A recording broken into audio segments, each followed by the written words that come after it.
ನಮಸ್ಕಾರ ಫ್ರೆಂಡ್ಸ್, ಶ್ರೀದೇವಿ ಪಾಕಶಾಲೆಗೆ ಸ್ವಾಗತ.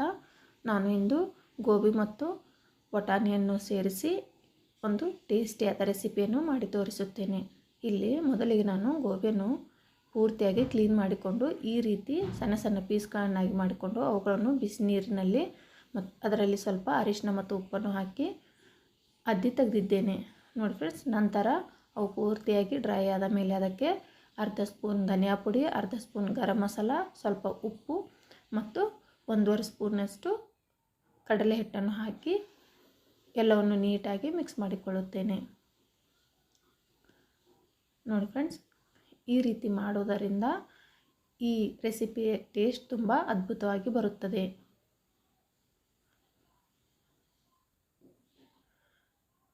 ನೋಡಿ, ಈಗ ಇದನ್ನೆಲ್ಲ ಹೀಗೆ ಮಿಕ್ಸ್ ಮಾಡಿಕೊಂಡು ಒಲೆಯ ಮೇಲೆ ಒಂದು ಕಡಾಯಿಯನ್ನಿಟ್ಟು ಅದಕ್ಕೆ ಸ್ವಲ್ಪ ಎಣ್ಣೆಯನ್ನು ಸೇರಿಸಿ ಎಣ್ಣೆ ಬಿಸಿಯಾದ ಮೇಲೆ ಮಿಕ್ಸ್ ಮಾಡಿಕೊಂಡಿರುವ ಗೋಬಿಯನ್ನು ಹಾಕಿಕೊಳ್ಳುತ್ತೇನೆ.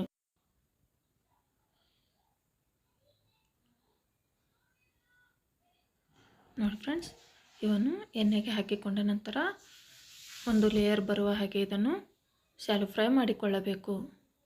ಈ ರೀತಿ ಮಾಡೋದರಿಂದ ಸೇಮ್ ಹೋಟೆಲ್ದಲ್ಲಿ ಯಾವ ಟೇಸ್ಟ್ ಬರುತ್ತದೆಯೋ ಅದೇ ಟೇಸ್ಟ್ ಮನೆಯಲ್ಲಿ ಕೂಡ ಮಾಡಿದರೆ ಬರುತ್ತದೆ ನೋಡಿ ಫ್ರೆಂಡ್ಸ್. ಈ ರೀತಿ ಗ್ಯಾಸನ್ನು ಲೋ ಫ್ಲೇಮಲ್ಲಿ ಇಟ್ಟುಕೊಂಡು ನೀಟಾಗಿ ಫ್ರೈ ಮಾಡಬೇಕು. ನಂತರ ಇನ್ನೊಂದು ಕಡಾಯಿಗೆ ಸ್ವಲ್ಪ ಎಣ್ಣೆಯನ್ನು ಹಾಕಿಕೊಂಡು ಎಣ್ಣೆ ಬಿಸಿಯಾದ ಮೇಲೆ ಅದಕ್ಕೆ ಸ್ವಲ್ಪ ಜೀರಿಗೆಯನ್ನು ಸೇರಿಸಿ ಅರ್ಧ ಇಂಚಿನಷ್ಟು ಚಕ್ಕೆ, 2 ಪಲಾವ್ ಎಲೆ ಮತ್ತು 2 ಏಲಕ್ಕಿಯನ್ನು ಸೇರಿಸಿಕೊಳ್ಳಬೇಕು.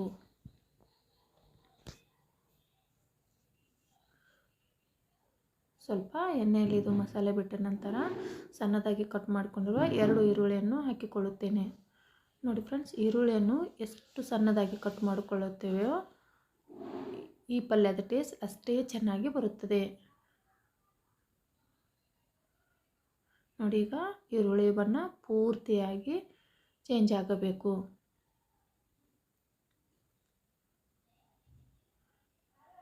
ಎಣ್ಣೆಯಲ್ಲಿ ಇದನ್ನು ನೀಟಾಗಿ ಫ್ರೈ ಮಾಡಿಕೊಂಡರೆ ಇದು ತುಂಬ ಟೇಸ್ಟಿಯಾಗಿ ಬರುತ್ತದೆ ನೋಡಿ ಫ್ರೆಂಡ್ಸ್. ಇನ್ನು ನೀವು ನನ್ನ ಚಾನಲನ್ನು ಸಬ್ಸ್ಕ್ರೈಬ್ ಮಾಡಿಕೊಳ್ಳದಿದ್ದರೆ ಪ್ಲೀಸ್ ಸಬ್ಸ್ಕ್ರೈಬ್ ಮಾಡಿಕೊಳ್ಳಿ. ನಂತರ ಟೇಸ್ಟಿಗೋಸ್ಕರ ಇಲ್ಲಿ ನಾನು ಸಾಲ್ಟನ್ನು ಹಾಕಿದ್ದೇನೆ.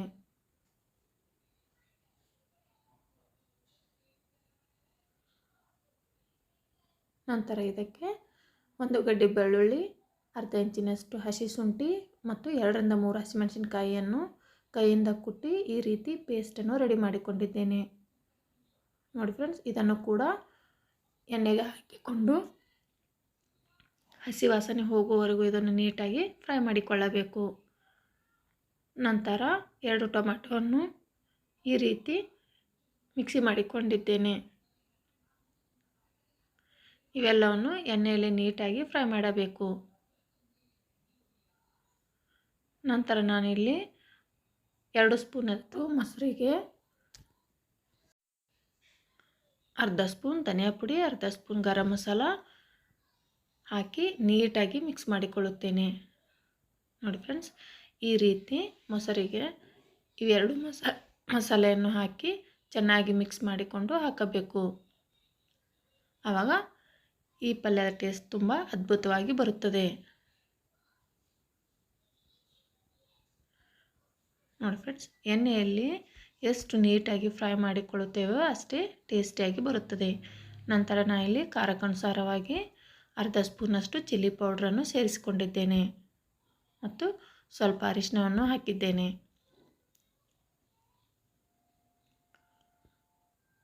ನೋಡಿ ಫ್ರೆಂಡ್ಸ್, ಎಲ್ಲವನ್ನು ಮಿಕ್ಸ್ ಮಾಡಿಕೊಳ್ಳುತ್ತೇನೆ.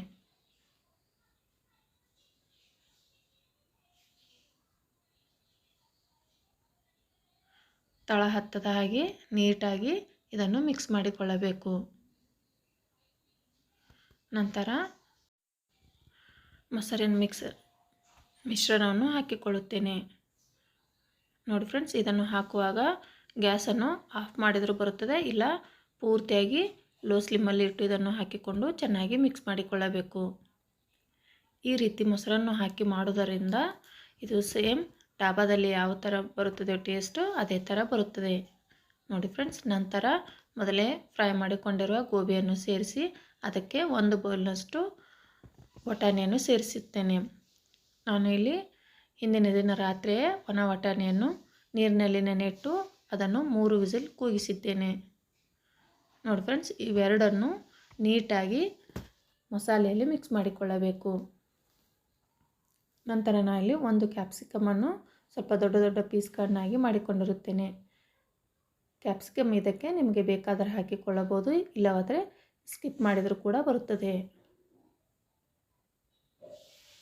ನೋಡಿ ಫ್ರೆಂಡ್ಸ್. ಈ ರೀತಿ ಎಲ್ಲವನ್ನು ಮಸಾಲೆ ಹಿಡಿಯುವ ಹಾಗೆ ನಿಧಾನವಾಗಿ ಮಿಕ್ಸ್ ಮಾಡಬೇಕು.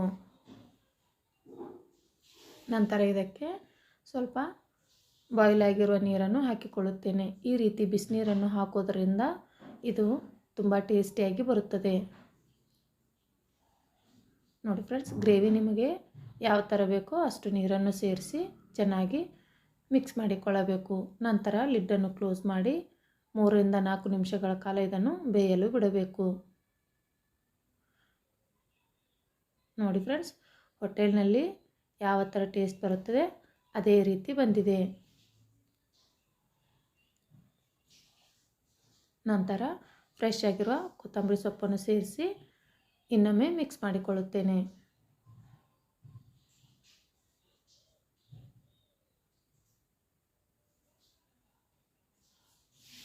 ನೋಡಿ. ಈಗ ಪಲ್ಯ ರೆಡಿ ಆಯಿತು.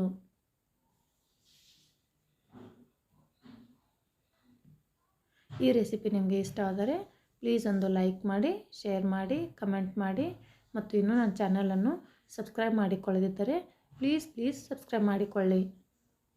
Thank you.